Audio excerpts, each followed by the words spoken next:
அது வந்து கண்டிப்பா ஏற்றுக்கொள்ள முடியாது. பிரதானத்துவம் இந்த கூட்டத்துக்கு கூட்டப்பட்டது. ஏன் இவ்வளவு ஒரு கன்ஃபியூஷன்? நான் ரொம்ப சிம்பிளான ஒரு பர்சன். அவருக்கு வேற எந்த விதமான ரைட்ஸும் கிடையாது.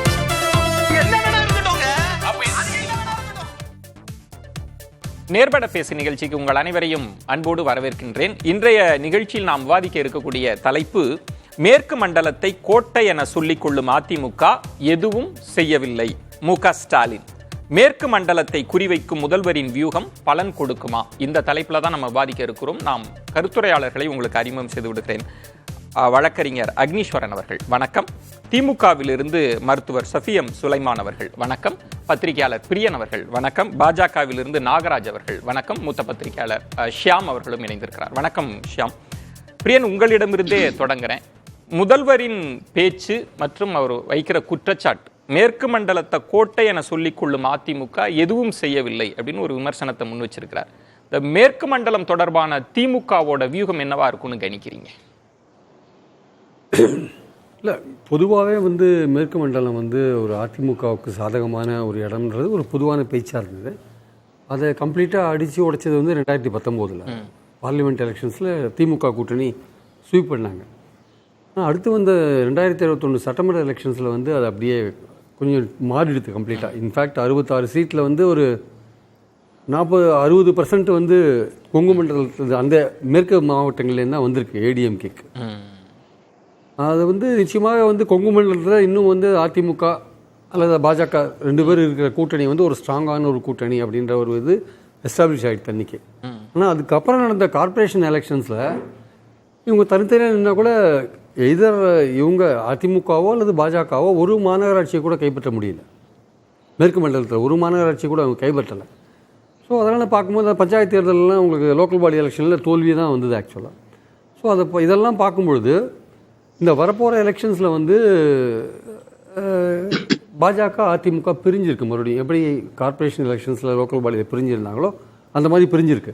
அதனால் அப்படி பிரிஞ்சிருக்கும்போது இந்த நடக்க போகிற எலெக்ஷன்ஸ் ஒரு பார்லிமெண்ட் எலெக்ஷன்ஸாக இருக்கிறதுனால, ஸோ மோடி வேண்டுமா வேண்டாமான்ற ஒரு மையக்கருத்தோடு இந்த எலெக்ஷன்ஸ் போகிறதுனால அதிமுகவுக்கான வாய்ப்புகள் கொங்கு மண்டலத்தில் மீண்டும் ஒரு பிரகாசமான வாய்ப்புகள் இருக்கா இல்லையான்றது ஒரு சந்தேகமான ஒரு விஷயமா நான் பார்க்குறேன். பாஜக தனியாக இருக்கிறதுனால அவங்க ஓட்டுகள் பிரியறதுக்கான வாய்ப்புகள் இருக்குது. எலெக்ஷன் பார்லிமெண்ட் எலெக்ஷன்ஸாக இருக்கிறதுனால அந்த பகுதி மக்கள் மோஸ்ட்லி அது அதிமுக ஓட் பேங்க்லேருந்து ஒரு பகுதி பாஜகவுக்கு போகிறதுக்கான வாய்ப்புகள் நிறையா இருக்குது. அதனால் ரெண்டு கட்சியுமே வின் பண்ணாது, பட் ரெண்டு கட்சியுமே ஓட்டை பிரிச்சுப்பான். அப்போ மேற்கு மண்டலத்துல முன்பு இருக்கிற தடைகள்ன்றது இந்த கூட்டணி முறிவால் திமுக ரொம்ப சாதகமா ஆயிடுச்சுன்னு சொல்லுவாங்க. இப்போ மேற்கு மண்டலம் மட்டும் இல்லை சார், பல இடங்கள்ல இந்த அதிமுக இந்த பாஜக தனித்தனியாக போகிறதுனால அவங்களோட வெற்றி ரொம்ப ஒரு கேள்விக்குறியான ஒரு விஷயமா மாறி இருக்கு. எந்த காரணத்தினால எடப்பாடி அந்த டிசிஷன் எடுத்தா தெரியாது. இந்த எலெக்ஷன்ஸில் 19லேருந்தே அதிமுக தொண்டர்கள் கூட்டணி வேண்டாம் பாஜகவுடன் சொல்லின்னு தான் இருந்தாங்க. ஆனால் அதையெல்லாம் மீறி இந்த தலைமைகள் எடப்பாடி போன்றவர்கள் தொடர்ந்து கூட்டணி வச்சுருந்தாங்க. ஆனால் இந்த தேர்தலில் உண்மையாகவே கூட்டணி வைக்க வேண்டிய இந்த சமயத்தில் ஏதோ ஒரு காரணத்தினால எடப்பாடி பிரிஞ்சிருக்கார். இந்த எலெக்ஷன்ஸில் அவர் உண்மையிலேயே தொண்டர்கள் விருப்பப்படலைன்னா கூட இந்த கசப்பு மருந்தை இந்த வாட்டி அவர் சாப்பிட்ருக்கணும். சாப்பிட்ருந்தால் அவருடைய செல்வாக்கு ஓரளவுக்கு கேள்விக்குறிக்கு உள்ளாகாமல் இருக்கக்கூடிய வாய்ப்பு இருக்குது. இப்போ இந்த எலெக்ஷன்ஸுக்கு அப்புறம் அவருடைய நிலைமை எப்படி போகும்னு சொல்ல முடியாது. ஏன்னா இது ஓட் பேங்க் தான், கூட்டணி அரசியல் தான் சார். திமுக பலமான ஒரு கூட்டணி அமைச்சிருக்கு. என்ன கருத்து எது பேசினாலும் கூட்டணி தான், கூட்டணி பலம் தான். கூட்டணி பலம் ரொம்ப முக்கியம். இங்கே அதிமுகவோட தேமுதிக சேருமா சேராதா, பாமக போயிடுதுன்னு சொல்கிறாங்க, ஆல்மோஸ்ட் பாஜக போயிடுதுன்றாங்க. இங்கே எஸ்டிபிஐ வச்சுன்னு நீங்கள் மன்சூர் அலிகானோட பேச வேண்டிய நிலைக்கு நீங்கள் தள்ளப்பட்டிருக்கீங்க. ஒரு ஒன் மேன் பார்ட்டியோட நீங்கள் தள்ளப்பட்டிருக்கீங்க. இல்லை, இப்போ மேற்கு மண்டலம் அப்படின்றது நீங்கள் சொன்னது மாதிரி வலுவா அதிமுகவுக்கு 21 கை கொடுத்த மண்டலம். ஒரு 60% எம்எல்ஏஸ் அங்கேருந்து வந்திருக்கு. ஆமா, ஜெயலலிதா அவர்களை தாண்டி ஒரு வலுவான எதிர்க்கட்சி தலைவராக இபிஎஸ் வருவதற்கு கை கொடுத்தது. இப்ப நீங்க சொன்னது இதெல்லாம் தெரியாமையே அவங்க பாஜக கூட்டணியில இருந்து வெளில வந்திருப்பாங்கன்ற ஒரு கேள்வி. அதாவது ஏன்னா மேற்கு மண்டல சென்ட்ரிக்கா இபிஎஸ் அவங்க யோசிக்காம இருப்பாங்களான்னு கேட்கிறேன். இல்ல, அதான் கண்டிப்பா யோசிச்சிருப்பாங்க.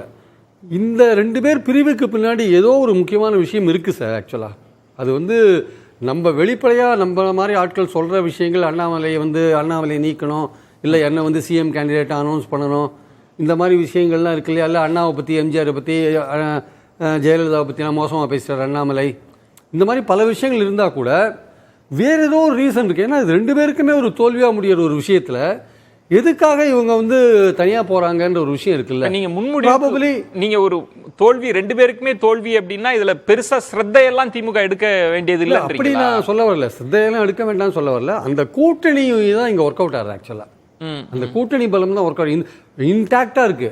திமுக கூட்டணி இன்டாக்டா இருக்கு. அதுக்கு வந்து ஒரு டிப்ரிசியேஷன் அல்லது ஆன்டி இன்குபன்சி வந்து ஒரு 3-4% நீங்க போட்டா கூட அது இன்னும் ஸ்டில் வின்னிங் சான்சஸ்ல தான் அது இருக்கு ஆக்சுவலா. ஓகே, அதனால வந்து இவர்கள் பிரிந்திருப்பது வந்து மேற்கு மண்டலம் வந்து எங்கள் கோட்டைன்னு அதிமுக சொன்னா கூட அதை வந்து 19 இழந்தாங்க, 21 ஓரளவுக்கு ரீகெயின் பண்ணாங்க.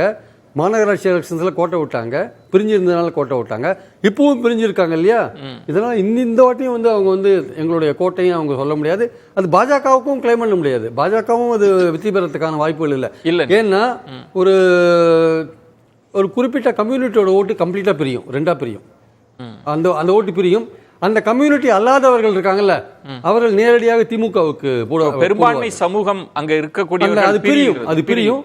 பெரும்பான்மை சமூகத்தை தாண்டி இருக்கிற சமூகம், மற்ற சமூகங்கள்லாம் இருக்குல்ல, அதோட வாக்குகள்லாம் திமுகவுக்கு போறதுக்கான வாய்ப்புகள் இருக்கு. அதுதான் 19 நடந்தது ஆக்சுவலா வந்து பேசலாம். அதனால வந்து இது வந்து ஏன் பிரிஞ்சிருக்காங்க, தங்களுக்கு தோல்வி வரும் என்று தெரிந்தும் ஏன் பிரிந்திருக்கிறார்கள் என்பது முக்கியமான கேள்வி. ஓகே, பேசலாம். ஷாம், இப்போ மேற்கு மண்டலம் எங்களுடைய கோட்டை அப்படின்னு தொடர்ந்து அதிமுக சொல்வதும், எங்களுடைய கோட்டையாக இருப்பதனாலேயே திமுக அரசு வந்து எங்களை புறக்கணிக்குது அப்படின்னு அதிமுகவிலையும் பேசினாங்க, பாஜகவிலையும் பேசினாங்க.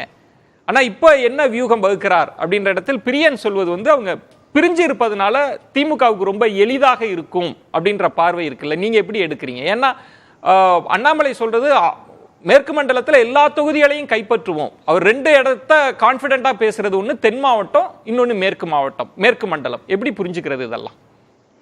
வாக்கு அரசியலிலே வந்து கோட்டை என்று வர்ணிப்பதாக இருந்தால் அந்த கோட்டையை அடைவதற்கு செய்யப்பட்ட முன்முயற்சிகளை பார்க்க வேண்டும். முன்முயற்சிகள் என்பது மக்கள் பணிகள் தான். மக்கள் பணிகள் மூலமாகத்தான் நாம் வந்து வாக்காளர்களை கவர முடியும். அந்த வகையில் மேற்கு மண்டலம் என்றால் கோவை, சேலம், ஹோசூர், கிருஷ்ணகிரி, தருமபுரி, இதன் முன்முயற்சிகள் என்ன என்று நாம் புரிந்து கொள்ள வேண்டும். 98 காலகட்டத்திலேயே இதில் பெரும்பாலான தொகுதிகள் வந்து கூட்டணி கட்சிகளுக்கு அதிமுக தாரை வார்த்தது, திமுகவும் தாரை வார்த்தது. போன முறை கூட கோயம்புத்தூர் என்கிற அந்த தொகுதி வந்து சிபிஎம்முக்கு தான் தரப்பட்டது. இந்த முறை தான் திமுக எடுத்திருக்கிறது. ஆனால் அதிமுக ஆட்சி காலத்தில் செய்யப்பட்ட பணிகளையும் நம்ம குறைத்து மதிப்பிட முடியாது. அது கோவையாக இருந்தாலும் சரி, சேலமாக இருந்தாலும் சரி. சேலத்தை பாலம் என்று சொல்லுகிற அளவுக்கு பெரிய அளவுக்கு எடப்பாடி பழனிசாமி அவர்கள் முதலமைச்சராக இருந்தபோது மாற்றி அமைத்திருக்கிறார்கள். ஆனால் பிரியன் சொல்வதிலே இருக்கிற அந்த ஒரு விஷயம், அது என்னவென்றால் கூட்டணி பலம். அது திமுகவுக்கு மிக அதிகம் என்பதை நாம் மறுக்க முடியாது. அதிமுக பாரதிய ஜனதா பிரிந்திருப்பது உண்மையிலேயே இருதரப்புக்குமே அதிலே நஷ்டம் இருக்கிறது. ஆனால் இதை உண்மையிலேயே நான் இதில் ரகசியம் இருப்பதாகவே நினைக்கவில்லை. காரணம், 2வது இடம் யாருக்கு என்பதுதான் இப்போது நடக்கிற சண்டையே. அதிமுக, திமுக என்று இருதுருவ அரசியல் இருந்த இடத்துல பாரதிய ஜனதா என்கிற கட்சி, நாங்கள் தான் 2வது பெரிய கட்சி, 2026 நாங்கள் ஆட்சியை பிடிப்போம், இப்படியான ஒரு முயற்சியை எடுக்கும் போது, அது பட்டவர்த்தனமாக வெளியே தெரியும் போது, அந்த திராவிட மேஜர்களின் ஒருவரான அதிமுக அதுக்கு துணை போகாது. பாரதிய ஜனதா பிரிந்திருப்பது நமக்கு நஷ்டம் என்று தெரிந்தாலும் கூட துணை போவதற்கு வழி இல்லை. காரணம், அடுத்த 1.25 வருஷத்துல சட்டமன்ற தேர்தல் வந்துவிடும். சட்டமன்ற தேர்தலிலே நீங்கள் பெரும்பாலும் பாரதிய ஜனதா கூட்டணி வைக்கிற திராவிட கட்சிகள் தோல்வியைத்தான் சந்தித்திருக்கின்றன. 2001 திமுக கூட்டணி தோல்வியை சந்தித்தது பாரதிய ஜனதா கூட்டணியிலே. அதை நாம் மனதில் வைத்துக் கொள்ள வேண்டும். ஆக சட்டமன்ற தேர்தலுக்கு பாரதிய ஜனதா கூட்டணி உதவாது. அப்படி இருக்கும்போது நாடாளுமன்ற தேர்தலிலே எதற்காக அவர்களை தூக்கி சுமக்க வேண்டும்? இதுதான் கேள்வி. இதுல பெரிய ஒரு கிளியரான ஒரு இடத்துக்கு வந்துட்டீங்க. இப்ப நடப்பது வந்து 2வது இடத்துக்கான போட்டி தான் அப்படின்னு சொல்றப்ப நீங்க இன்னொன்னையும் நுட்பமா சொன்னீங்க. அதிமுக கடந்த காலங்கள்ல, அந்த கடந்த கால ஆட்சியில மேற்கு மண்டலத்துல செய்த பணிகள் ரொம்ப முக்கியமானது அப்படின்றப்ப அதை தான் குறி வச்சு அடிக்கணும்ன்றதுதான் முதல்வரின் வியூகமா இருக்கா? மேற்கு மண்டலத்துக்கு எதுவுமே செய்யலைன்னா அவர் அதிமுகவை தான் டார்கெட் பண்றாரா மேற்கு மண்டல வியூகமா? அதிமுகவை தான் டார்கெட் பண்றாரு. இப்போ உதயநிதி அவர்கள் துவக்கி வைத்த master plan, Coimbatore master plan, அது வரிசையா phase 1 phase 2 போகுது. ஏற்கனவே அங்கு நடந்து முடிஞ்சிருக்கிற ஸ்மார்ட் சிட்டி, அது அதிமுகவுக்கும் பங்கு இருக்கு. ஆனா இப்போ வந்து முடுக்கி விட்டு இருக்காங்க. அதாவது 2021 2024 தேர்தலை மனதில் வைத்து முதலில் செந்தில் பாலாஜி அவர்கள் வந்து அதற்கு பொறுப்பாளராக இருந்தார். அதற்கு இப்போது நேரடியாகவே உதயநிதி அவர்கள் பொறுப்பாளராக இருக்கிறார். அதாவது மேற்கு மண்டலத்திலே பெரிய அளவுக்கான வெற்றியை பெற வேண்டும் என்பதிலே திமுக முனைப்புடன் செயல்படுகிறது. 2019 வெற்றி வந்து அவர்களுக்கு அதுல வந்து ஒரு கணக்கையும் கொடுத்திருக்கும். 2021 சரிவு இருந்தது. ஆனா சட்டமன்ற தேர்தல், நான் உள்ளாட்சி தேர்தல் கணக்குல எடுத்துக்கல. என்ன காரணம்னா அது எப்போதுமே அது லோக்கல் இஷ்யூஸ் தான். உள்ளாட்சி தேர்தலில் ஒரு கட்சி வெற்றி பெறும். உதாரணமா 97 உள்ளாட்சி தேர்தலில் சென்னையில வந்து மேயர் வந்து மக்களால் தேர்ந்தெடுக்கப்பட்ட முதல் மேயர் வந்து திரு ஸ்டாலின். அடுத்த ஒரு 3/4 வருஷத்துல தேர்தல் வருது, பார்லிமெண்ட் தேர்தல் வருது. அதுல வந்து அதிமுக பெரிய வெற்றி பெற்றது. திமுக தமாக கூட்டணி இருந்தும் அவர்களால் வந்து 40க்கு 30 தொகுதிகளை பிடிக்க முடிந்தது. எல்லா தேர்தலும் ஒவ்வொன்றும் வெவ்வேறு மாதிரி. ஒரு தேர்தலின் முடிவுகளை நாம் வந்து ஆராய்வதற்கு பயன்படுத்தலாமே தவிர அந்த முடிவுகளின்படிதான் அடுத்த தேர்தல் அமையும். ஒப்பீட்டுக்கு பயன்படுத்திக்கலான்றப்ப ஷியாம், மேற்கு மண்டலம் எந்த இடத்துல முக்கியத்துவம் பெறுகிறது அப்படின்னா, நாங்கள் தான் உண்மையான எதிர்க்கட்சின்னு சொல்ற பாஜக திரு அண்ணாமலை அவர்கள் இருக்கிறாங்க, திரு இபிஎஸ் அவர்கள் அந்த பகுதியை சேர்ந்தவங்களா இருக்கிறாங்க. அவர்களை வீழ்த்துவதன் மூலம் ஒரு பெரு வெற்றியை பெறுவதன் மூலம் 2026க்கு ஒரு செக் வைக்கலாம்னு திமுகவுக்கு ஒரு கணக்கு இருக்குமோ? கண்டிப்பாக 2026க்கான ஒரு அடித்தளம் வந்து இப்போது போடப்படுகிறது. ஆனால் 2019 மக்களவை தேர்தலில் பெற்ற அதே வெற்றியை 2021 திமுகவால் பெற முடியாமல் போனது. என்ன காரணம்? அப்போ ஒன்றும் திமுக ஆட்சியில் இல்ல, ஆன்டி இன்குமென்சி கிடையாது. 10 வருஷம் ஆட்சி அதிமுக ஆட்சி, இயல்பாகவே ஒரு ஆன்டி இன்குமென்சி வந்திருக்கும். இருந்தாலும் பிரியன் சொன்ன மாதிரி பெருமளவுக்கான சீட்டுகளை எப்படி வெற்றி பெற முடிந்தது என்றால் அந்தந்த எம்எல்ஏக்களோட ஒரு தனித்த திறமை, அந்த ஆளுமை இருக்கு.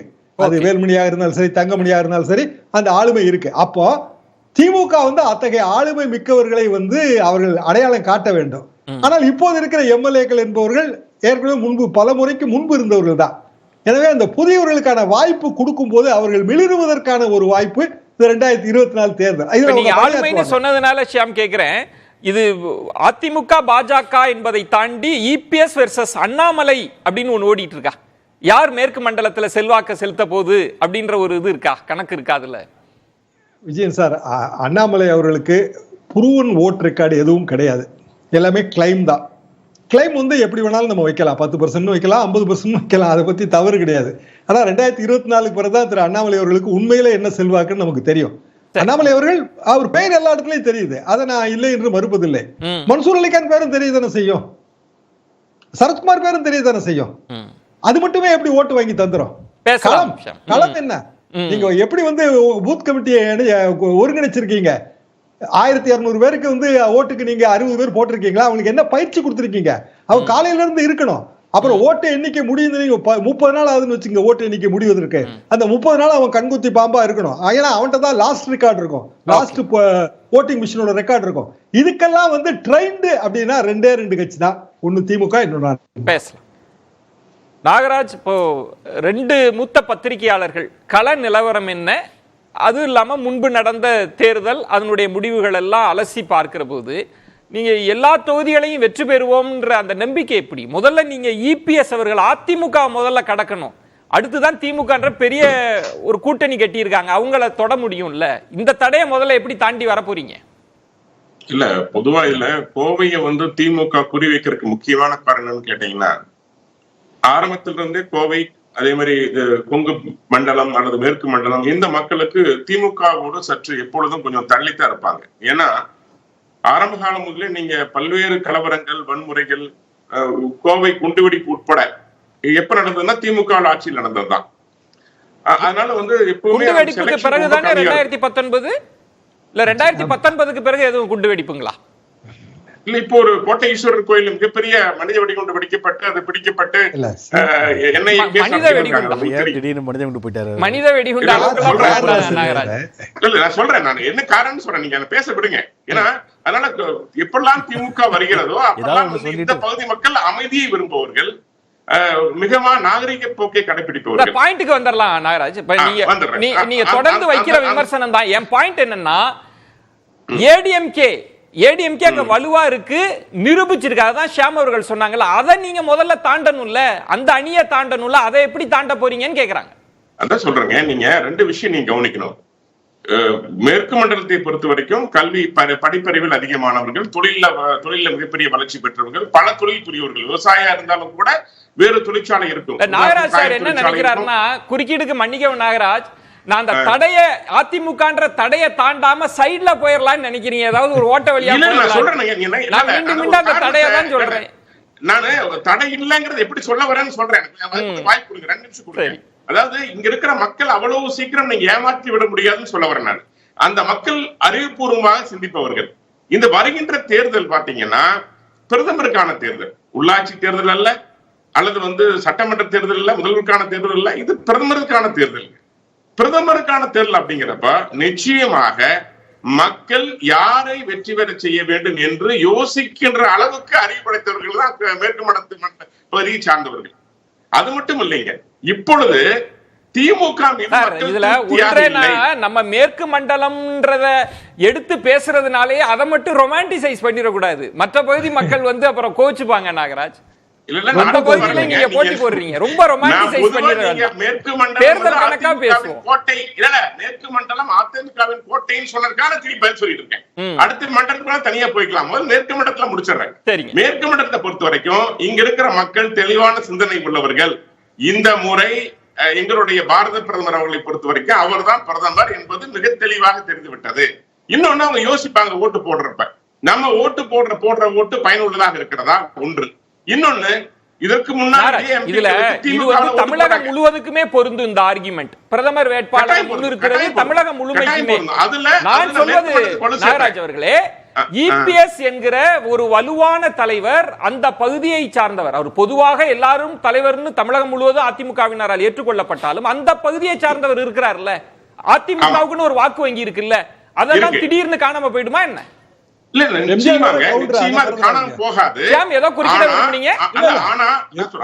அவர்களே அண்ணா பத்திரிகை கட்டுற இந்த கருத்தை சேர்த்து வாங்கிட்டு பதில் சொல்லுங்க. ஷியாம் ஒரு நுணுக்கமான இடத்துக்கு வர்றாரு. எம்ஜிஆர் அவர்களே கவுண்டர் இனத்தை சேர்ந்தவர் சொல்லி கோவை செழியன் அவர்கள்ட்ட கட்டுரை தொடர் வாங்கி நாங்க அண்ணாவை பிரசுரிச்சோம். அதை புலவர் ராமு நூலாவும் வச்சிருக்க. எதுக்கு நான் சொல்ல வரேன்னா, அதிமுக அந்த வலிமையான சக்தியை குறைச்சு ஆரம்ப கட்டத்தில் இருந்தே பாத்தீங்கன்னா எம்ஜிஆர் மீதும் பற்று அதிகம் உண்டு. அது குறிப்பாக 2 சமுதாயம், இங்க 2 சமுதாயம் பெரும்பான்மை. ஒண்ணு கொங்கு வேளாளர் கவுண்டர்கள் சமுதாயம், இன்னொன்று அருந்தியல் சமுதாயம். இவங்களுடைய பங்களிப்பு அதிகம். அடுத்தது நம்முடைய நாயக்கர் சமுதாயம். இப்படி இவங்கதான் அதிகமா இருக்காங்க. நாயுடு சமுதாயம். இவங்க எல்லாருமே ஆரம்ப கட்டத்திலிருந்தே பார்த்தீங்கன்னா இவங்க எல்லாம் எம்ஜிஆர் மீது பற்று கொண்டவர்கள், பாசம் கொண்டவர்கள், அமைதியான அரசியலை விரும்புவர்கள். அதனாலதான் நாங்க போழ்ந்துட்டோம். அதனால எங்களுக்கு ஓட்டு போடுவாங்கன்னு சொல்லுவீங்களா?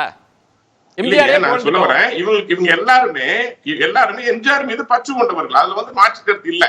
ஆனா அதே சமயத்துல இந்த கடந்த 2-3 ஆண்டுகள் நடக்கிற விஷயங்களை பாத்தீங்கன்னா, இன்னைக்கு பாஜக என்ற கட்சி மக்களை கீழ் வரைக்கும் சென்றடைந்திருக்கிறது திட்டங்கள் மூலமாக.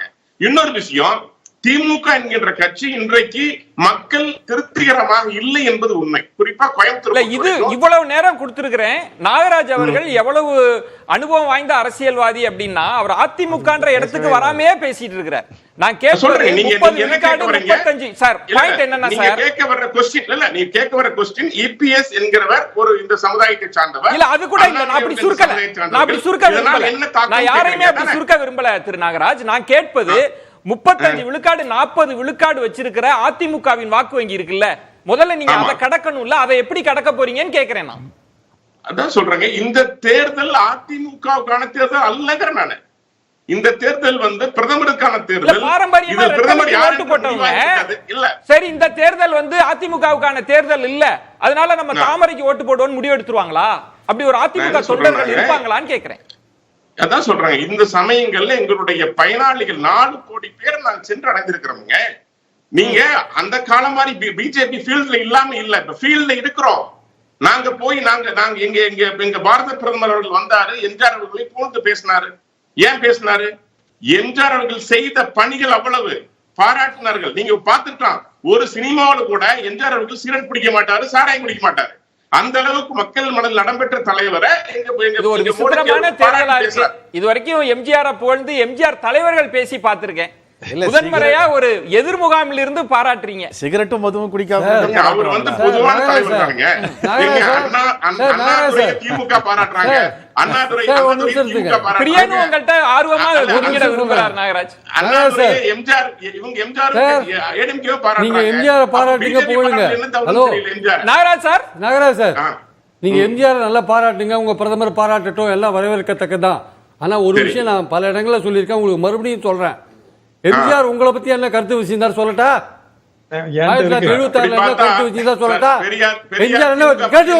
கேட்டுக்கோங்க சார், கேட்டுக்கோங்க, பொறுமையோடு கேளுங்க. என்ன வச்சிருக்காங்க அவர்கிட்ட ஒரு கேள்வி கேட்கறாங்க, எம்ஜிஆர் ஒரு கேள்வி கேட்கறாங்க. நீங்க இதை சொல்ல விடுங்க சார், மக்களுக்கு போங்க சார். நீங்க பாராட்டுறீங்க எம்ஜிஆர். நான் சொல்றேன், எம்ஜிஆர் பத்தி என்ன கருத்து வச்சுக்கிறார்? கோட்ஸே உயிரோடு இருந்தால் அப்படின்னு ஒரு கேள்வி அவர்கிட்ட கேட்கிறாங்க. அப்போ என்ன சொல்றாரு? RSSம் அதன் வாரிசான ஜனசங்கமும் வன்முறையை கையாளும் கட்சிகள் என்பது தெரியாமலே போயிருக்கும், வன்முறை கூட்டம் என்பது தெரியாமலே போயிருக்கும். கோட்ஸை பிறக்காமல் இருந்தால் நீங்கள்லாம் வன்முறையாளர்கள். RSSம் ஜனசங்கமும், உங்களை பிஜேபியோட முந்தைய அவதாரம் ஜனசங்கமும் வன்முறை கூட்டம் என்பது தெரியாமலே போயிருக்குன்னு சொன்னார் சார் எம்ஜிஆர். அவதான் எம்ஜிஆர் பார்வை. RSS பத்தி ஜனசங்கத்தை பத்தி எம்ஜிஆர் பார்வை அதுதான். நீங்க போயுங்க, நீங்க போயுங்க, அவருடைய பார்வை அதுதான். எம்ஜிஆர் நாராயண் பிரியன் பேசுறதுல இருந்து நீங்க எம்ஜிஆர் மேற்கோளை தவிர்ப்பது உங்களுக்கு சிறப்பா இருக்குன்ற மாதிரி சொல்லலாம். அதான் எம்ஜிஆர் பத்தி பேசாதீங்க சார். எம்ஜிஆர் உங்களை பத்தி மோசமான அபிப்பிராயம் வச்சிருக்காரு. அவர் பார்வை வாங்க. கோட்சேவுக்கும் RSSக்கும் சம்பந்தம் இல்லை. ஜனசங்கத்தையும் சேர்த்து சொல்றாரு சார் அவரு. ஜனசங்கத்தையும் சேர்க்கிறாரு, RSS ஜனசங்கம் சொல்றாரு. பாயிண்ட் என்னன்னா நீங்க சொல்றத நான் இப்படி எடுத்துக்கிறேன் நாகராஜ். உங்களுக்கு ஒரு வலுவான பிரதமர் வேட்பாளர் இருக்கிறார். அதை மனதில் வைத்து அதிமுகவுக்கு வாக்களிப்பவர்கள் கூட இந்த முறை பாஜகவுக்கு வாக்களிச்சிருவாங்க. களம் பாஜக. அந்த பயம்தான் முதலமைச்சருடைய பேச்சில் தெரிகிறது. அவர் உங்களை சொல்லவே இல்லை. பாஜகவும் கள்ள கூட்டணி என்று சொல்கின்றான். என்ன பயம் அப்படின்னா, எங்க அதிமுக ஓட்டு பாஜகவுக்கு போய்விடுமோ என்கின்ற பயத்தில் தான் பேசுறாங்க. ஆக இந்த முறை இந்த தேர்தல் இல்ல அவர் சொல்ற வார்த்தையை சொல்றேன் நான். அவருக்கு பயம் என்ன பயம்னா, ரெண்டு பேரும் பிரிஞ்சே இருக்கணுங்கிறதுல அவர் தெளிவா இருக்காரு. எங்க சேர்ந்துருவாங்களோ பயம் அவருக்கு இருக்கு. ஆனால் ஒன்று சேர்ந்தோம் என்றால் நீங்க என்ன சொல்றீங்கன்னா, சேர்ந்த கணக்கே இல்லையே. நீங்க சொல்றது பிரிஞ்சிருந்தாலும் அந்த ஓட்டு எங்களுக்கு தான்றீங்க. நீங்க சொல்வது பிரிஞ்சிருந்தாலும் அந்த ஓட்டு எங்களுக்கு தான் வரும்னு எதிர்பார்க்கறீங்க. தொடர்ந்து பேசலாம் நாகராஜ். அக்னீஸ்வரன் மேற்கு மண்டலம் அப்படின்னு பேசுறப்ப இதுவரைக்கும் நீங்க சொல்லிட்டு இருக்கலாம். ஆனால் நாகராஜ் சொல்வது அதிமுகவுக்கு இருக்கிற பெரிய நெருக்கடி பிரதமர் வேட்பாளர் இல்லை அப்படின்றதும், களம் திமுக பாஜக தான் இருக்கு, அங்க இருக்கிற மக்கள் பாஜகவுக்கு தான் வாக்களிப்பாங்க அப்படின்னு அவர் சொல்றாரு. மோடி அவர்களை முன்னிறுத்தி தான் இந்த தேர்தல் போகுது. அதாவது இங்க மேற்கு மண்டலம் அண்ணா திராவிட முன்னேற்ற கழகத்தினுடைய கோட்டையாய் இருந்தது. இப்போதைக்கு அது செயல்படல, அங்க கோட்டையா இல்லைன்னு தமிழ்நாட்டுடைய முதலமைச்சர் திரு மு.க. ஸ்டாலின் அவர்கள் சொல்லி இருப்பது முழுக்க முழுக்க வடிகட்டின பொய். ஒண்ணு, இத யாரோ தெரியாம எழுதி கொடுத்திருக்காங்க.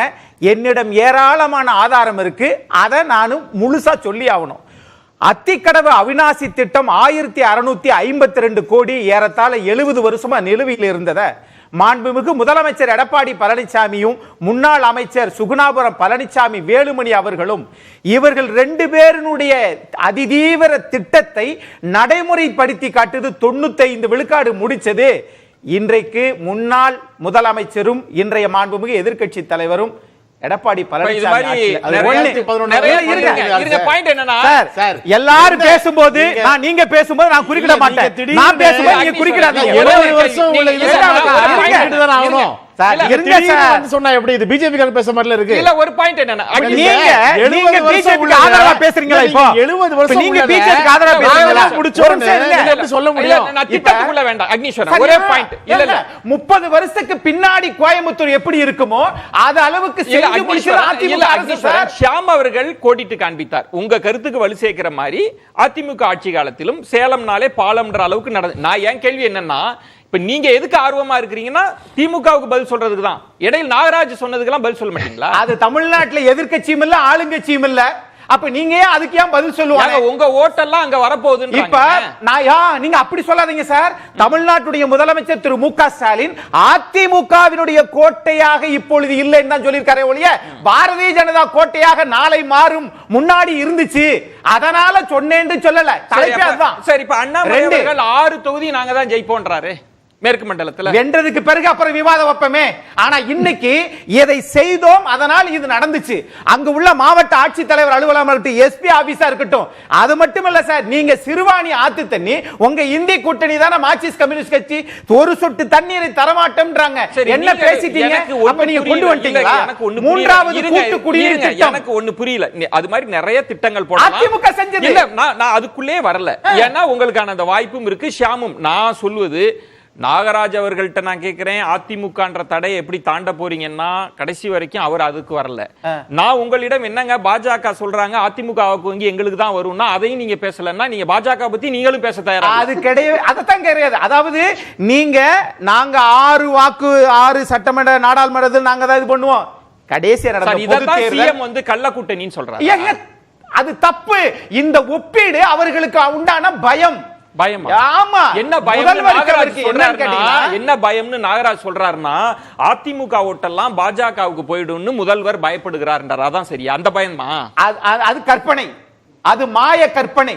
ரைட்டா? மாரிசன் மான் அது பாஜக போறக்கூடிய அந்த ஆர்எஸ்எஸ் சித்தாந்தம். இங்கு அதிமுக இங்கு செயல்பட்டதை சொல்லுகிறார்கள். இரண்டாவதா இப்ப இதுல என்னன்னு கேட்டீங்கன்னா, ஏற்கனவே இன்றைக்கு உள்ளாட்சி தேர்தலில் வெற்றி பெற்றோம்ன்றாங்கல்ல, பிரியன் சார் கூட அதை சொன்னாரு. உள்ளாட்சி தேர்தலில் வெற்றி பெற்றீங்க, அப்ப நீங்க கொலுசு கொடுத்தீங்க, இப்ப அதை வெற்றி பெற முடியாது. காரணம் அவர் சிறைச்சாலையில் இருக்கிறார். அதனால் அதிமுக கோட்டையாக மாறாது. அப்படின்னா இது எந்த விதத்துல உங்களுக்கு பாஜக கூட்டணியிலையும் இல்ல, அதையும் சொன்னாரு பிரியன். உங்கள்ட்ட பாஜகவும் கூட்டணியில இல்லையே. அதனால என்ன? அதனுடைய வாக்கு வங்கி என்ன? பொது தேர்தலில் வாக்கு வங்கி என்ன? 2%. அதுக்கு உள்ளாட்சி தேர்தல் ஏறத்தாழ 4.5%, 34% வைத்திருக்கக்கூடிய அதிமுக. நீங்க பாஜக பத்தி என்ன கேக்குறேன்? அந்த குதிரை ஓட்ட குதிரையே இல்லாத குதிரையை ஒலிம்பிக்ல கொண்டு போய் ஓட சொல்லுங்கன்னு இவர்கள் மனரீதியான தமிழ்நாட்டில் ஆட்சி தடம் பதிக்க விரும்புகிறார்கள். அக்னீஸ்வர், அது நடக்காது. இல்ல, ஒரு இடம்ங்க மேற்கு மண்டலத்துல பாஜக தனது வேர்களை வலுவாக ஊன்றி இருக்கிறதுன்றத கூட நீங்க மறுப்பீங்களா? அது கற்பனை சார். அதனாலதான் திரு சிபி ராதாகிருஷ்ணன் தனக்கு போட்டியாக வந்துடக்கூடாதுன்னு சொல்லி ஜார்க்கண்ட்ல கவர்னர் ஆக்கி விட்டுட்டோம். ஆனால் அதே சிபி ராதாகிருஷ்ணன் சொன்னார், இங்க களத்தில் நிக்கிற போது திரு எஸ்பி வேலுமணி அவர்கள் நீங்கள் கூட வாருங்கள், நீங்கள் வந்தாதான் எனக்கு அதிமுக வாக்குகள் விழும் என்று சொன்னது அதிமுக களம். மறந்துடாதீங்க. போட்டி திமுக அதிமுக, போட்டி திமுக அதிமுக தான். இடையில நானூறு ரவுடி தான் சொல்லி பாஜக தன்னை பெரிய ஆளாக சித்தரிக்கிறது. இந்தியா முழுவதும் நீங்க வந்து பிரதமர் வேட்பாளர் இருக்கிறதுனாலயே மிக்ஸாம் புயலுக்கு பணம் ஒதுக்கிட்டீங்களா? மக்களை பார்த்துட்டீங்களா? எதுவுமே செய்யல. அது மாதிரி சிறு குறு தொழிலுக்கு நீங்க வந்து ஏதாவது நல்ல செஞ்சிருக்கீங்களா? மின் கட்டணத்தை இலவச கைத்தறிக்கு அதிகமா கொடுத்தது முன்னாள் முதலமைச்சர் எடப்பாடி பழனிசாமி. எதையுமே செய்யாம பாஜக வரும்னு சொல்லி இப்ப வந்து முதலமைச்சர் சொல்லுவது, முதலமைச்சருக்கு ஏற்பட்ட பயம் அதிமுக கோட்டையை திமுக கோட்டையா மாத்த நினைப்பது அவருடைய பேச்சு. அது நடக்காது. பேசலாம். ரொம்ப நேரம் காத்திருக்காரு. ரொம்ப நேரம் அடுத்ததுக்கு ஒரே லைன் தான் சார். இவ்வளவு விஷயம் சொல்றாரு இல்லையா, பாஜக பத்தி விமர்சனம் பண்றாரு இல்லையா, இவர் பண்ற அதே விமர்சனத்தை எடப்பாடி பண்ணா நல்லா இருக்கும். பண்ணுவாங்க சார், தேர்தலுக்கு பிறகு இருங்க சார், அவங்க பண்ணட்டும் சார், பண்ணுவாங்க சார். அதுக்கு பிறகு அதையே நீங்க கேக்குறீங்க. எல்லாமே பண்ணுவாங்க. ஆமா, நீங்க ஆட்சியில நல்லது செய்யுங்க. நீங்க பாஜக அதிமுகவுக்கு பேசுவது மட்டுமே முதலமைச்சருக்கு வேலை இல்ல சார், நிறைய திட்டப்பணிகள் செய்யுங்கன்ற. நான் திமுக மீது என்ன விமர்சனம்னா, மேற்கு மண்டலத்தை திமுக புறக்கணிக்குது, கொங்கு மண்டலத்தை புறக்கணிக்குது. இப்ப திமுக ஒரு அஸ்திரத்தை எடுத்து அதிமுக புறக்கணிச்சிச்சு, அதிமுக எதுவுமே செய்யல அப்படின்ற வியூகம் என்ன அது குற்றச்சாட்டு? இல்ல, நீங்க நல்லா பாத்தீங்கன்னா திராவிட முன்னேற்ற கழக அரசு எடுத்துங்க, அண்ணா திராவிட முன்னேற்ற கழக அரசு எடுத்துங்க. போன தடவை எடப்பாடி அவர்கள் இருக்கும்போது மேற்கு மண்டலத்தில் வந்து 9 அமைச்சர்களை வச்சிருந்தாங்க. உங்களுக்கு தெரியும்னு நினைக்கிறேன். அது 9 அமைச்சர்கள் மேற்கு மண்டலத்தை சேர்ந்தவங்க. அமைச்சர்கள் கொடுத்த முக்கியத்துவம் தான் கொடுத்தாங்களே தவிர மேற்கு மண்டலத்துக்கு கொடுக்க முக்கியத்துவம் கொடுக்கல. இதுதான் உண்மை. அந்த அமைச்சர்கள் மூலமாக என்னெல்லாம் அங்கே கட்டமைக்க முடியுங்கிற ஒரு விஷயத்தை தான் செய்ய முயன்றாங்களே தவிர அந்த இடத்துக்கு தேவையான விஷயங்கள் எதுவுமே அவர்கள் செய்யவில்லை. இது பட்டவர்த்தமாக அங்குள்ள ஆட்களுக்கு எல்லாருக்குமே தெரியும். இரண்டாவது, அண்ணன் சொன்னார் இல்லைங்களா, 70 வருஷம் விஷயத்தை நாங்கள் தான் வந்து பண்ணோன்னு. இது தமிழ்நாட்டு மக்கள் இல்லை, மேற்கு உள்ள மக்கள் வந்து அவங்களுக்கே தெரியும் 70 வருஷமா இல்லாத எப்படி ஒரு 3 வருஷம் செஞ்சுட்டாருன்னு சொல்லிட்டு. காரணம் என்னன்னா, கடைசி நேரங்களில் ஆட்சி சார், கடைசி நேரங்களில் என்ன பொய்யை வேண்டுமாலாம் சொல்லிவிடலாம் நினைப்பது வந்து இப்போ தவறு. இன்னொன்று நல்ல, அதாவது இப்போ திராவிட முன்னேற்ற கழக ஆட்சி ஆரம்பத்திலிருந்து பார்த்தீங்கன்னா மேற்கு மண்டலத்துக்குன்னு என்ன ஒரு சிறப்பு விஷயங்கள் தொடர்ந்து அறிவித்துக் கொண்டே இருக்கிறார்கள். இதுக்கு என்ன காரணம்னா, சொல்ல வரேன், இது என்ன காரணம்னா எல்லோருக்கும் எல்லாம் கிடைக்க வேண்டும். இவங்கள மாதிரி அங்க மட்டும் எல்லாத்தையும் தள்ளி நமக்கு வாக்கு வங்கி பெருத்து கொண்டு நினைக்கிறது இல்லை. திராவிட மாடல் ஆட்சி என்னன்னா, தமிழ்நாடு முழுக்க எல்லோருக்கும் எல்லாம் இல்ல அப்ப அப்படின்னா ஒரு இடம் இருக்கு. குறைஞ்சபட்சம் அதிமுக வாக்குக்காக கூட மேற்கு மண்டலத்துக்கு அதிகம் செஞ்சிருக்காங்கன்னு சொல்ல வரீங்க.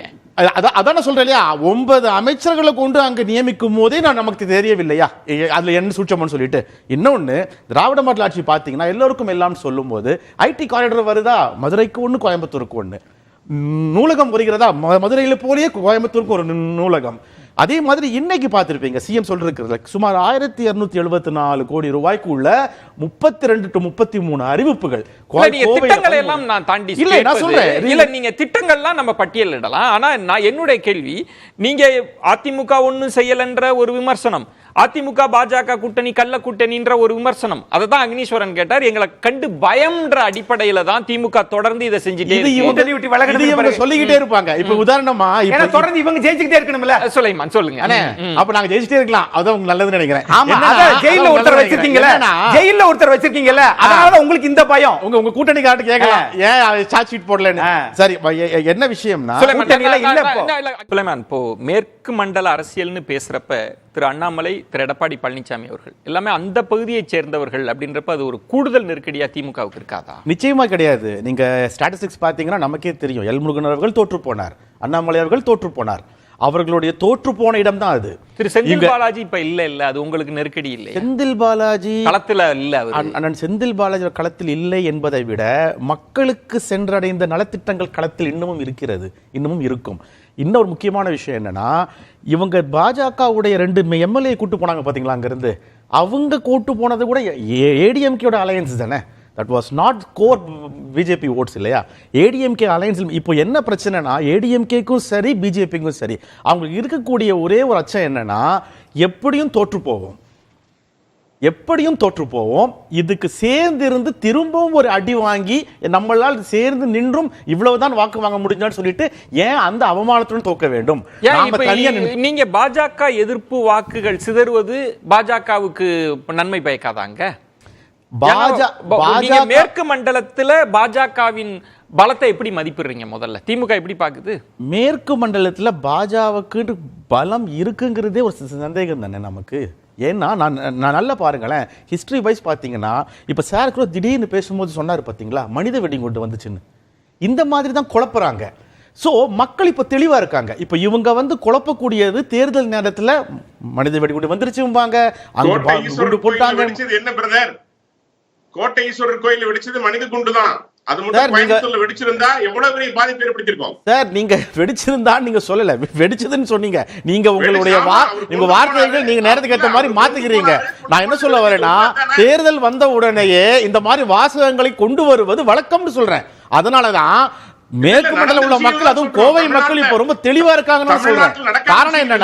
காரணம் என்னன்னா திராவிட முன்னேற்ற கழகத்துடைய அரசுடைய தொடர்ச்சியான நலத்திட்டங்கள் அவர்களை சென்று சேர்ந்திருக்கிறது. அவள் ஒவ்வொரு வீட்டிலும் நாகராஜ் சொல்றது, அவரும் சொல்றது, மக்கள் தெளிவா இருக்கிறாங்க, பிரதமருக்காக ஓட்டு போடுவாங்க, அதிமுகவுக்கு போட மாட்டாங்கன்னு சொல்றாரு. பிரதமர் என்ன செஞ்சாரு சொன்னீங்கன்னா நானும் ஒத்துப்பேன். மேற்கு மண்டலத்துக்காக பாரத பிரதமர் என்ன செய்திருக்காரு ஒண்ணே ஒண்ணு சொல்லுங்க. டிமார்டிசேஷன் சொல்றீங்களா, ஜிஎஸ்டி பலரும் நாகராஜா குறுக்கிட்டாங்க. நாகராஜ் சிறிய குறுக்கீடுக்கு அனுமதிக்கிறேன், சொல்லுங்க. இன்னைக்கு முதலமைச்சர் பொள்ளாச்சியில பேசுறாரு, நான் தேங்காய் எண்ணெயை கொண்டு வர போறேன், தேங்காயை கொள்முதல் செய்யறேன்ட்டு. 3 ஆண்டு காலம் முடிந்து விட்டது. தேங்காய் விலை 8 ரூபா. விவசாயிகள் நம்புவார்களா? இன்னைக்கு மேடையில் அறிவிக்கிறாரு, தேங்காய் எண்ணெய் ரேஷன் கடையில் இப்படித்தான் அவங்க திட்டங்கள். விவசாயிகள் கஷ்டப்படுறாங்கன்னு கூட்டத்துக்கு போகல சார், விவசாயிகள் கஷ்டப்படுறாங்கன்னு நீங்க வருத்தப்படுறதா சார் எனக்கு ரொம்ப ஆச்சரியமா இருக்கு. இல்ல என்னன்னா, விவசாயிகள் கஷ்டப்படுறாங்கன்னு நீங்க வருத்தப்படுறதுதான் எனக்கும் தமிழ்நாட்டு மக்களுக்கும் ஆச்சரியமா இருக்கு. இதை ஒண்ணு புரிஞ்சுக்கணும். இன்னொன்னு இன்னைக்கு எனக்கு இல்ல, நீங்க இல்ல சார், நீங்க பேசும்போது நான் ரொம்ப குறிக்கல. காத்துருங்க டைமே சார். என்னன்னா, நீங்க நல்லா சிந்திச்சு பாருங்க, இல்ல நீங்க உங்க மனசாட்சி தொட்டு பேசுங்க. இப்போ மேற்கு மண்டலத்திற்கு பாரத பிரதமர்கள் என்ன செஞ்சு விட்டார் என்பதனால் நீங்க சொன்ன மாதிரி பிரதமருக்கு ஓட்டு போடுவாங்க சொன்னீங்க இல்லீங்களா, அப்படி என்ன செய்து விட்டாருன்னு ஒரு 4 இல்ல 5 லிஸ்ட் சொன்னீங்கன்னா உண்மையிலேயே நாங்களும் சரி அந்த மக்களும் நீங்க பண்ணது எல்லாமே அட்டூழியம். ஏன்னா ஜிஎஸ்டியை கொண்டு வந்து அங்க இருக்கிற பாதி தொழிலை அழிச்சிட்டீங்க, டிமானிட்டைசேஷன் அவங்க ஒண்ணு இல்லாம ஆக்கிட்டீங்க. மிக முக்கியமான விஷயம், மேற்கு மண்டலத்துல உங்க ஒன்றிய அரசின் திட்டங்கள் எதுவுமே சென்று சேரவில்லை என்பது இப்ப இந்த சுற்று டிபேட்டை பார்க்கிறப்பயே களம் மத்திய அரசு என்ன செஞ்சிச்சு, மாநில அரசு என்ன செஞ்சிச்சு, அப்படிதான் போயிட்டு இருக்கிறப்ப இதற்கு முன்பு 10 ஆண்டுகள் அதிமுக செய்தது என்று பேசுபொருள் இல்ல. அப்ப மேற்கு மண்டல களமும் அதிமுக, பாஜக, திமுக இப்படிதான் இருக்கா? அதிமுகவுக்கு இடம் என்னங்க? தமிழ்நாட்டில் எதிர்க்கட்சி அதிமுக தானே. ஏற்கனவே 10 ஆண்டு காலம் ஆட்சி செஞ்சது அதிமுக தானே. சிறபங்கா என்ற நீர் மின் திட்டத்தை நடைமுறைப்படுத்தினது அவங்க தானே. நீங்க ஏதாவது ஒரு திட்டத்தை நாங்க நடைமுறைப்படுத்திட்டோம் சொல்லி சொல்ல வேண்டியதானே. இவர்களுக்கு பயமே என்னன்னா, களத்துல முதலமைச்சர் பேசுறாங்க, ஒரு 2 முறை இப்ப பிரதமர் வந்து பேச போறாங்க அப்படின்னா களம் யாருடையதாக இருக்கும்னு நினைக்கிறீங்க? சார் 10 முறை கூட வரலாம். ஆபத்துக்கு உதவாத பிள்ளை இருந்து என்ன பிரயோஜனம்? சோறு நிறைய இருக்கனால சாப்பிட முடியாது. பிரதமர் வாரத்துக்கு ஒரு முறை கூட வரட்டும். ஆனால் மிக்ஸாம் புயல் அப்போ வந்தீர்களா? 2015 செல்வி ஜெயலலிதா அம்மா அவர்கள் உடனடியாக ஒரு தொலைபேசியில் தொடர்பு கொண்டு வந்தீங்களே. இல்ல இந்த கேள்வி, இப்ப நீ ஆபத்துக்கு வந்தீங்களா? இந்த கேள்வியை கேட்பதன் மூலம் கிடைக்கிற வாக்குகள் அரசு தோத்து போயிடுச்சு, திமுகவுக்கு தானே போகும். அது ஆளுங்கட்சி தோத்துருச்சு. மத்திய அரசு வந்து எந்த திட்டத்துக்காக கூட்டி வரணுமோ அதை கூட்டி வரல. இவங்க நோக்கம் எல்லாம் அதிமுக வாக்கு வங்கிய செல்வி செந்தில் பாலாஜி வந்து உள்ளுக்க போயிட்டாரு, அதனால அது கோட்டையா மாறி இருக்குமோ? இன்னமும் பயம். ஆமா, அந்த மனுஷன் மேல இன்னும் பயம் உங்களுக்கு. அதனாலதான் நீங்க கள்ள உறவுன்றீங்கல்ல. நான் கேக்குறேன், அந்த பயத்துல ஏன் இருக்கீங்க? நீங்க பேசும்போது அமைதியா இருங்க, நான் பேசும்போது அமைதியா இருங்க. கள்ள உறவுன்னு சொல்லி, கள்ள உறவுன்னு சொல்லி ஒரு அரசியல் கட்சியை திராவிட முன்னேற்ற கழகம் சொல்லுவது அது நல்ல உறவா? அங்க என்ன ஒரு 70 வருஷமா ஒரு கட்சி நடந்துட்டு இருக்குன்னா, 51 வருஷம் நடந்துட்டு இருக்குன்னா, அங்க ஜாஃபர் சாதிப்பு பன்னாட்டு போதைப் பொருளை உருப்படிக்க அயலாக பண்ணி கொடுத்தாங்களா? நேத்து குஜராத்ல உங்க கூட்டணி கட்சி சொல்லுங்க நீங்க. பிரியன், இப்போ இந்த தலைப்பே தமிழக அரசியலை ரொம்ப நுணுகி பார்க்கிற தலைப்பு தான். மண்டல வாரியாக என்ன தாக்கம் அப்படின்றப்ப மேற்கு மண்டல அரசியல் அப்படின்றது யாருக்கு பெரிய பின்னடைவா இருக்கும்னு நினைக்கிறீங்க இந்த நாடாளுமன்ற தேர்தலுக்கு பிறகு? இல்லை, அதாவது திமுகவை பொறுத்த மட்டும் சார், அந்த லோக்கலில் வந்து அந்த கோர் கொங்கு பெல்ட்டில் வந்து ஒரு லீடர்ஸை டெவலப் பண்ண தவறிட்டாங்க. ஆக்சுவலாக இந்த கோவை ராமநாதன், சிட்டி தண்டவாணி போன்ற பலர்லாம் இருந்தாங்க அங்கே ஒரு காலத்தில். கிணத்துக்கடவு கண்ணப்பன்லாம் இருந்தார். அதெல்லாம் ஒரு திமுக நல்லா வளர்ந்து வந்தது ஆக்சுவலாக. பட் அதுக்கப்புறம் ஒரு பெரிய ஒரு பின்னடைவை ஏடிஎம்கே எழுச்சிக்கு அப்புறம் ஒரு பின்னடைவை சந்திச்சுது ஆக்சுவலாக. ஸோ இன்னும் அதே நடுவில் செந்தில் பாலாஜி வந்து அதை கொஞ்சம் சரி பண்ணார் ஆக்சுவலாக. இப்போ வந்து மறுபடியும் செந்தில் பாலாஜி ஜெயிலுக்கு போனதுக்கப்புறம் அது வந்து ஒரு பின்னடைவை, அங்கே சப்போர்ட் பேஸ் வந்து கொஞ்சம் குறைஞ்சிருக்கு. ஆளுங்கட்சியாக இருக்கிறதுனால அவங்க மேக்கப் பண்ணுறாங்களே தவிர அதோட சப்போர்ட் பேஸ் வந்து கண்டிப்பாக குறைந்திருக்கிறதுக்கான ஒரு வாய்ப்புகள் இருக்குது திமுகவுக்கு. ஆனால் அந்த கூட்டணி கட்சிகள் பலம் இருக்கிறதுனால அந்த கோயம்புத்தூர் அந்த கோர் கொங்கு பெல்ட்டில் வந்து அவங்க வரத்துக்கான வாய்ப்புகள் இருக்குது. அதில் எந்த விதமான சந்தேகம். யாருக்கு பெரிய பின்னடைவுன்னு நினைக்கிறீங்க? இல்ல, அது பெரிய பின்னடைவா இருக்காது. ஏதோ ஒரு பின்னடைவு இருக்கு அவங்களுக்கு, திமுகவுக்கு. இல்ல, நான் சொல்வது ஒட்டுமொத்த மேற்கு மண்டல அரசியல் அந்த தேர்தலுக்கு பிறகு யாருக்கு பெரிய பின்னடைவு? அதிமுகவா, பாஜகவா, திமுக? யாருக்கு? பாஜக அதிமுகவுக்கு தான் பெரிய பின்னடைவு சந்திக்கும். அதுல 2 பேர்ல யாருக்கு பெரிய? 2 பேர்ல வந்து அதிமுக பெரிய பின்னடைவு சந்திக்கும். பாஜக சார் சொன்னாரு, பாஜக அங்க ஒண்ணுமே இல்லை அப்படின்னு அக்னிமுத்தன் சொன்னாரு. அந்த இதை நான் ஏத்துக்கல. பாஜக வந்து மேற்கு மண்டலத்துல அந்த 98 குண்டுவெடிப்புக்கு அப்புறம் அவங்களோட கம்யூனல் அஜெண்டாவை கரெக்டா கையில் எடுத்து பார்ட்டியை வளர்த்திருக்காங்க. அதனால அது வந்து ஒரு செல்வாக்கு பெற்றிருக்கு. அதை நம்ம கண்ணை மூடிக்கொள்ள கூடாது என்பது என் கருத்து. ஷியாம், நீங்க எப்படி பாக்குறீங்க மேற்கு மண்டல அரசியல் 2024 தேர்தலுக்கு பிறகு எப்படி இருக்கும்னு நினைக்கிறீங்க? யாருக்கு நெருக்கடி, யாருக்கு சாதகம்லாம் கணிக்கிறீங்க? பிரதிநிதித்துவ ஜனநாயகத்துல இந்த கோட்டை என்று வர்ணிப்பது ஓட் பேங்க் பாலிடிக்ஸ் தான். அப்போ நம்ம பேசுகிற இப்போ இந்த கட்சிகளுக்கு என்னென்ன ஓட் பேங்க்ங்கிறத நம்ம வந்து அனலைஸ் பண்றோம். இந்த ஓட் பேங்க் பாலிடிக்ஸ்ல வந்து முக்கியமானது ஓட்டு வங்கி உருவாக்குதல், ஓட்டு வங்கியை வந்து பராமரித்தல், ஓட்டு வங்கியை பெருக்குதல். இதுல ஓட்டு வங்கியை உருவாக்கி பராமரித்து பெருக்குதல், இந்த 3லையுமே வந்து மேற்கு மண்டலத்துல திமுக வந்து இதுவரைக்கும் பலவீனமாக தான் இருக்கு. இல்லைன்னா திமுக வந்து எல்லாத்தையுமே சிபிஎம்க்கு விட்டு கொடுக்க வேண்டிய அவசியம் இல்லை.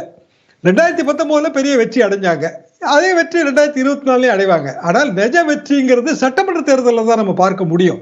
அதாவது உண்மையான களம் 2026 தான் அதிமுகவுக்கும் சரி திமுகவுக்கும் சரி அது செட் ஆகும். அப்ப முக்கியமான இடம் ஷாம், 26 தான் இலக்கு அப்படின்னா மேற்கு மண்டலம் யாருக்கு அதிகமா கை கொடுக்க போகுது அப்படின்னு ஒரு கேள்வி இருக்கு. ஏன்னா நிறைய பேர் ஓட்டத்துல இருக்கிறாங்க. அண்ணாமலை இருக்கிறார், எடப்பாடி பழனிசாமி இருக்கிறார், திமுக இருக்குன்னா யாருக்கு கை கொடுக்கும்னு நினைக்கிறேன்? 26 2024 தேர்தலில் எடப்பாடி பழனிசாமி தலைமையிலான அதிமுக 25% 28% ஓட்டு வங்கியை பெற்று அதுல ஓரிரு தொகுதிகளை மேற்கு மண்டலத்தில் கைப்பற்ற முடியுமே. ஆனால் 2026 தேர்தல் வந்து அதிமுகவுக்கு தான் மேற்கு மண்டலத்தை பொறுத்தவரையில் சாதகமாக இருக்கும். இதுல இப்ப புது பிளேயர்ஸ் எல்லாம் வராங்க, விஜய் எல்லாம் வரார், அவருக்கெல்லாம் எந்த மண்டலத்தில் என்ன வாக்கு சதவீதம் அதையும் நம்ம பொறுத்து இருந்து பார்க்க வேண்டியிருக்குல்ல ஷியாம்? இல்ல, புது பிளேயர் வராங்க, கரெக்ட் தான். ஆனா அது ரொம்ப அன்டெஸ்டட்ங்கிறதுனால நம்ம இப்போ அது சம்பந்தமான எந்த கருத்தையுமே சொல்ல முடியாது. டெஸ்டட் ப்ரூவ்டுனா 2 கட்சி, ஒரு கட்சி திமுக, அவங்க நிச்சயமா அவங்க 2024 100% வெற்றிக்கான வாய்ப்பு இருக்கு. ஆனால் அதே வெற்றி 2026 பிரதிபலிக்காதுங்கிற நம்பிக்கையோடு தான் எடப்பாடி பழனிசாமி அவர் வந்து பிஜேபி கூட்டணியை உதறி தள்ளி இருக்காரு. இப்ப பின்னடைவுன்னு பாத்தீங்கன்னா பிஜேபிக்கு தான். பின்னடைவு பிஜேபிக்கா? நாராஜ் ரொம்ப சுருக்கமா நேச்சுரலி அப்படித்தானே. இல்ல ஒரு நிமிஷம் சுருக்கமா திமுக நண்பர் மட்டுமல்ல முதலமைச்சரும் தொடர்ந்து சொல்றாங்க பிரதமர் பொய் புழுகுனார் அப்படிங்கிறாங்க. ஒரு 4 திட்டங்களை மட்டும் நான் சொல்லிடுறேன். ஒண்ணு சுருக்கமா, அதாவது முத்ரா யோஜனா திட்டம் 47 லட்சம் பேர் பயன்பெற்று இருக்காங்க. எரிவாயு இணைப்பு 36 லட்சம் பேர் கொடுத்திருக்குது. ஜல்சக்தி 70 குடிநீர் இணைப்பு 74 லட்சம் பேர் கொடுத்திருக்கு. கரீப் இலவச ரேஷன் 3,64 லட்சம் பேர். நன்றி நாகராஜ். நம்ம பாயிண்ட் சம பண்ணிருங்களேன். நிறைய உங்களுக்கு மேடை காத்திருக்கு, நிறைய மேடை இருக்கு, இதெல்லாம் பேசுவீங்க. கேள்விக்கு பதிலா மேடை இல்ல, அவங்க கேட்ட கேள்வி பதில் சொல்றேன். சரி, அவர் கேட்ட கேள்விக்கான 1 மணி நேரத்துல பேச முடியும்.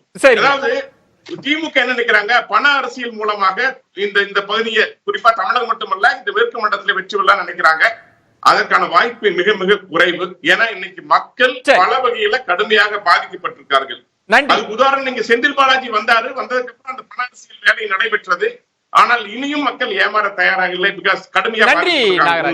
நன்றி நாகராஜ். ஆமா, பிரியன் அவர்களுக்கு ஒரே ஒரு விஷயம், அக்னி புத்திரன்ட்டீங்க, அக்னீஸ்வரனா அவர் ரொம்ப ஆதங்கத்தோடு இருந்தார். அந்த கருத்து போய் சேரல, அதையும் வலியுறுத்தி விட்டு விடைபெறலாம்.